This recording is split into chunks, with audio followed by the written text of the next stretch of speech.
Every large concrete structure requires rebar reinforcement. The footings and piers of our cabin's foundation are no exception. We ordered 3/4-inch rebar and had it delivered with some other building supplies, then set about cutting it to the lengths we needed. I'm all about learning how to do hard things, so I got the privilege of operating the Sawzall. Right away, we ran into trouble. We were using a blade that was made for demolition. It was rated for wood with metal in it. Unfortunately, one cut destroyed half the teeth on the blade. We discovered that it wasn't necessary to cut the rebar all the way through. That would save on blades. Just cut halfway through and the rebar will break rather easily.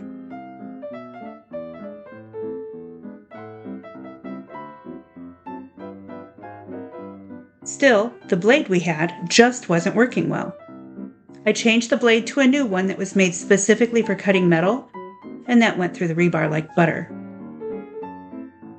Because our rebar didn't have to be an exact length, we used the piece we had just cut off to mark the next piece. I cut, Brock marked, and held the bar down so it wouldn't move. Unfortunately, our length went too far off, too quickly. We changed it up a little, and I used the tape measure and marked it myself. Now we had a system worked out, and we went through the rebar in no time.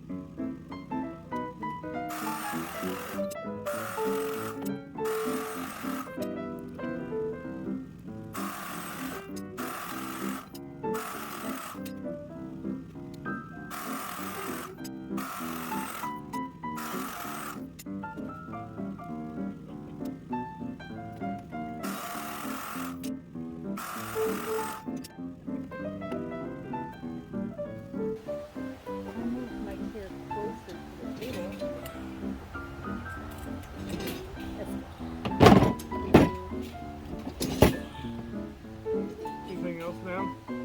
No, Okay. no, that's all right. That's all right.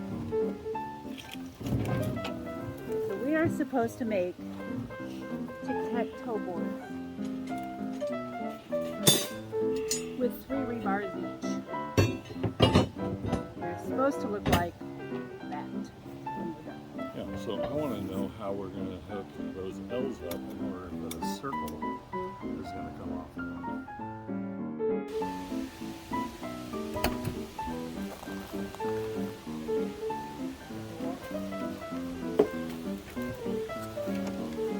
Alright, hold on a minute. So I'm going to be perfectly honest. I hate this tool. I have been in tears today because of this tool. So instead of using this tool, I used this tool. And I sat with some rebar on my lap. And I used a screwdriver to twist the wire ties. And then it dawned on me. Before that, I had been trying to work on this table from a very low height. And I could not lift up on this tool enough to keep tension on the wire ties. So I'm going to try to put together what we're calling our hashtag. It's this grid that goes in the bottom of our footings. And I'm going to try to do that using this tool. So let's see how it goes.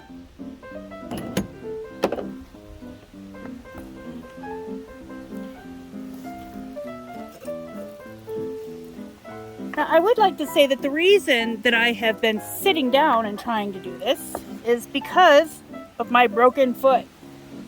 I've seen plenty of people that are, they're bending over, they've got their rebar on the ground, and they just bend over and they tie it together and no problems whatsoever. I get a headache if I bend upside down like that. And so I've been trying to work at a table. Well, I just remembered that I had a stool out here that's taller than my chair. And so now I'm a little bit higher. I think I've got better leverage.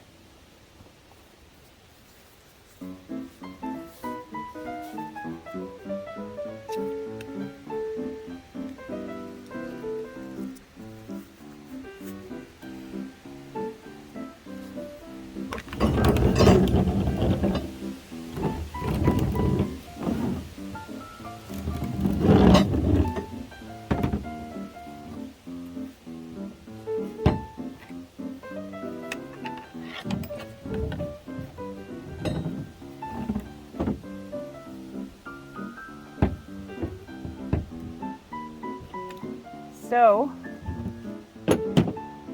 Rock said if you start both loops going the same direction, that helps. And then put the thing through. And he said, hold it like a child that doesn't know how to hold a fork. Or maybe like you're gonna ice pick somebody. Let the rebar be the weight, and then he said just go around and around. And it's working now that I'm up higher. Look at that. Now, pull that out. One thing I did discover is it's very easy to overspin your rebar tie. And so if you twist it too many times, it'll break really, really easily. All right.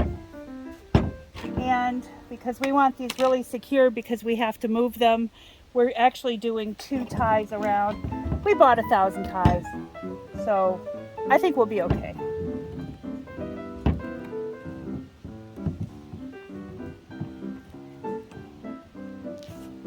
Again, put them together, put the little hook through, and then, oh, that one didn't work very good. Try it again.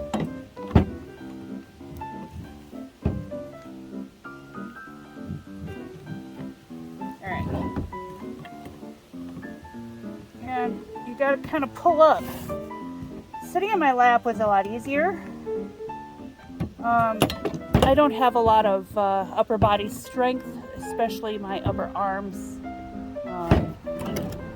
I don't know. What is this muscle right here where they like to jab you? That muscle? Not a lot of strength there. So, whew.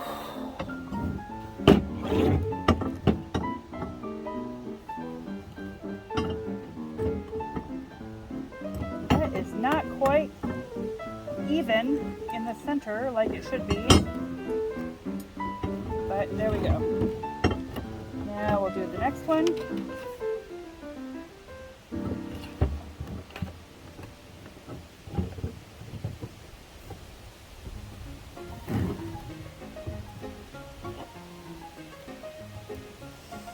All right,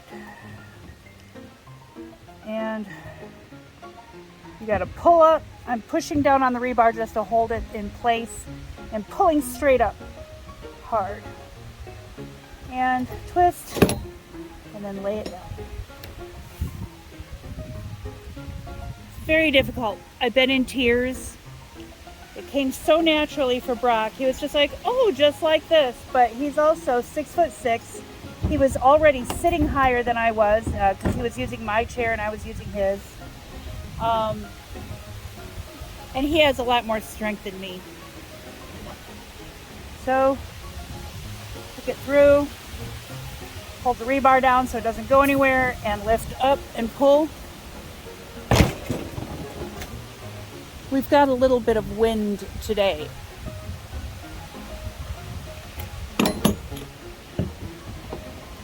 All right.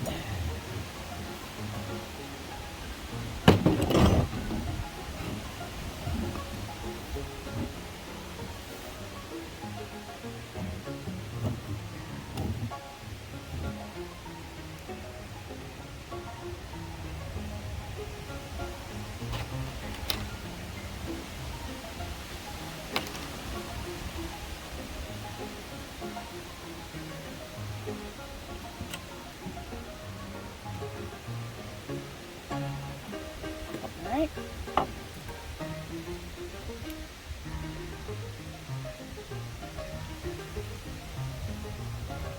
Hook it, pull up hard, and spin. And the important part is that pulling up hard.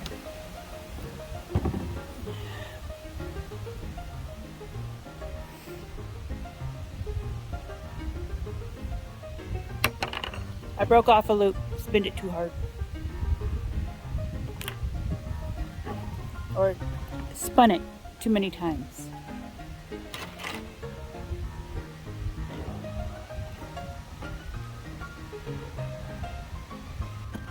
Yep.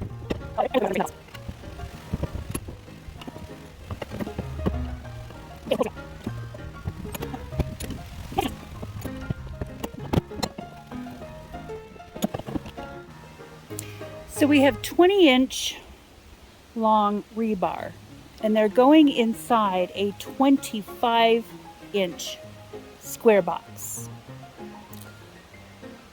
So if we get a little bit off, then it's okay, because they'll still fit.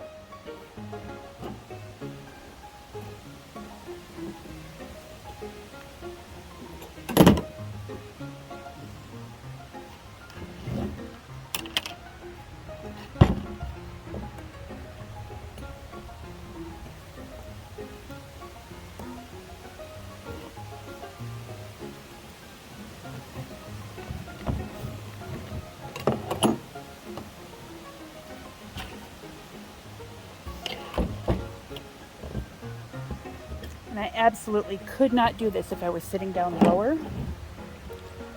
Like I said, I don't have that strength in my arms. But the thing is, when I couldn't use this, I set the rebars in my lap and I used a screwdriver while Brock worked on doing some grids for me. And if you can't do a thing one way, then you find an alternative way to do it. There's not always just one way to do a thing.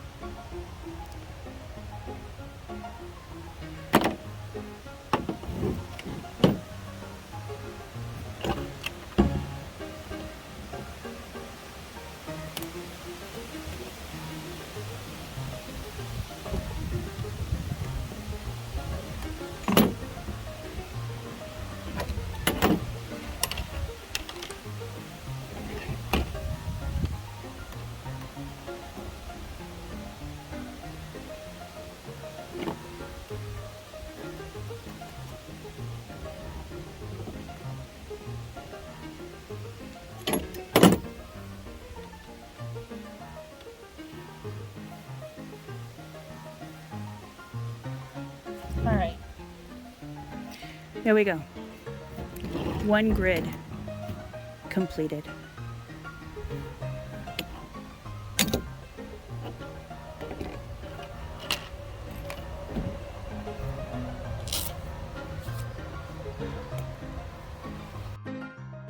Once all the grids were made for the bottom of our footings, we set about trying to decide how to connect the upright dowels to the grids.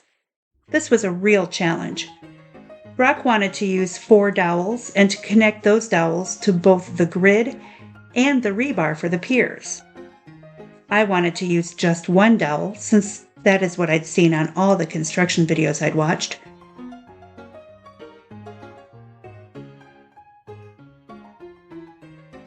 We attempted several methods before making a final decision.